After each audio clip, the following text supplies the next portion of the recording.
It's ఒక one sort of interpretation, one creative fiction. So అక్కడ నుంచే వచ్చింది సార్ యాక్చువల్లీ ఇన్స్పిరేషన్.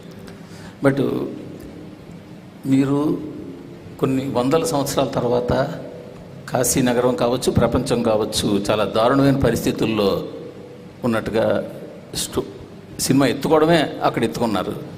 బట్ ఎత్తుకున్న తర్వాత మాత్రం కాశీ నగరంలో నడిచే సన్నివేశాలు ఏది కూడా ఎక్కడ ఒక నాట్ 1% పెయిన్ చూపించలేదు.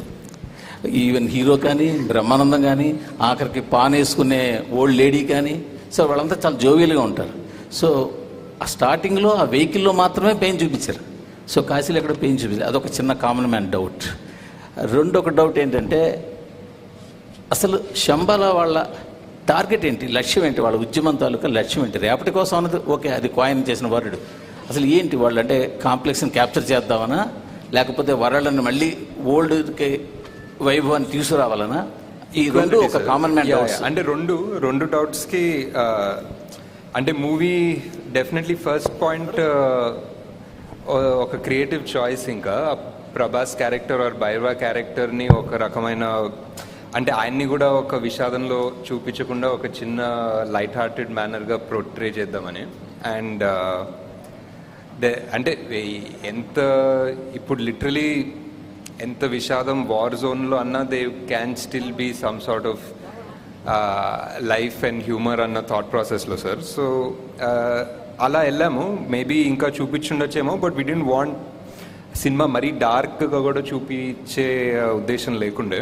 And second thing, Shambhala main ఉద్దేశం ఏంటంటే మళ్ళీ ఒక బ్యాలెన్స్ తీసుకురావడం. కాంప్లెక్స్ అనేది ఒక బ్యాలెన్స్ తీసేసింది వరల్డ్లో ఉన్న రిసోర్సెస్ అంతా సక్ అవుట్ చేసేసి అంతా వాళ్ళ కోసమే పెట్టేసి హ్యావ్స్ హ్యావ్ నాట్స్ అన్న కాన్సెప్ట్ ఆల్మోస్ట్.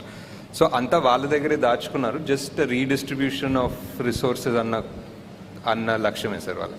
అంటే కాంప్లెక్స్లో కూడా చూస్తే కాంప్లెక్స్ సుపీరియర్ ఎవరైతే బాస్ ఉన్నాడో ఆయన చాలా దుర్భర పరిస్థితిలో ఉంటాడు. ఆయనకి ఆ సీరం రావాలి, మళ్ళీ బలోపేతం అవ్వాలి. బట్ మిగతా కాంప్లెక్స్లో ఉన్న వాళ్ళతో చాలా ఎంజాయ్గా ఉంటారు.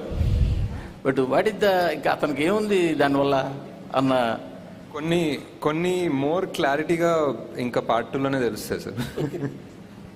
Nagashwin, this is Sangeeta here. Hi. Hi.